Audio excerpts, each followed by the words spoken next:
بسم اللہ الرحمن الرحیم۔ محترم ناظرین کرام، آج میں آپ حضرات کے سامنے اس ویڈیو میں نبی اکرم صلی اللہ علیہ وسلم کے تعلیم و تربیت کے انداز میں سے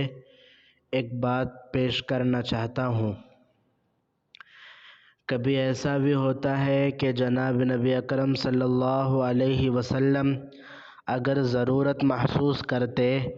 تو سوال میں جتنی بات پوچھی گئی ہے اس سے زائد بات آپ اپنی طرف سے بتا دیتے تاکہ موقع اور ضرورت پر سائل کو وہ مزید باتیں کام آئے، جس سے جناب نبی اکرم صلی اللہ علیہ وسلم کی کمال شفقت و رأفت کا بآسانی اندازہ لگایا جا سکتا ہے۔ محمد بن اسماعیل البخاری رحمۃ اللہ علیہ اپنی الجامع الصحیح میں باقاعدہ ایک باب باندھا ہے جس کا عنوان ہے باب من اجاب السائل باکثر مما سألہ، اس شخص کا باب جو اپنے سائل کو اس کے سوال سے زیادہ جواب دے۔ میں مثال کے طور پر آپ حضرات کے سامنے ایک روایت پیش کرتا ہوں۔ ایک شخص جس کا نام ہے عبداللہ، ان کا نام عبداللہ ہے، جناب نبی اکرم صلی اللہ علیہ وسلم سے سوال کرتے ہیں، اے اللہ کے رسول، ہم سمندری سفر کرتے ہیں، پینے کے لیے تھوڑا سا میٹھا پانی اپنے ساتھ رکھ لیتے ہیں، اب اگر اس پانی کو وضو کے لیے ہم استعمال کرنے لگے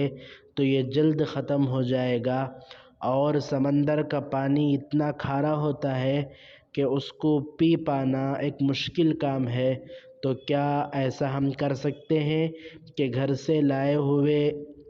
میٹھا پانی ہم پینے کے لیے استعمال کریں اور وضو کی ضرورت ہو تو سمندر کے پانی سے وضو کریں؟ تو آپ صلی اللہ علیہ وسلم نے جواب میں ارشاد فرمایا، هو الطہور ماؤہ والحل میتتہ، ہاں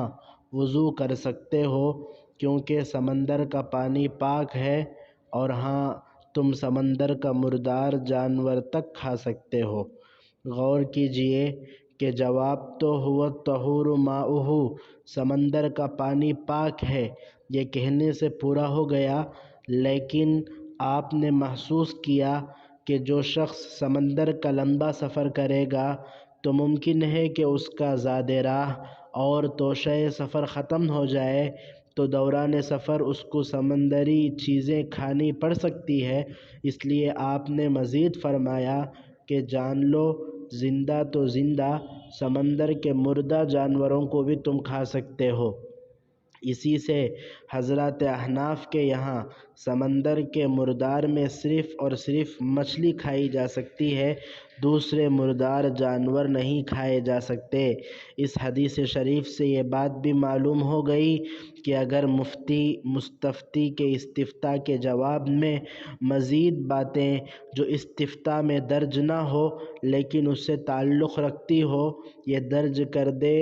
جو مستفتی کو کام آ سکتی ہے، تو نہ یہ کہ کوئی حرج نہیں بلکہ امر مستحسن ہے۔ مفتی عبد الرحیم صاحب کی فتاویٰ کی کتاب فتاویٰ رحیمیہ اس حوالے سے ایک بہت ہی شاندار فتوے کی کتاب ہے۔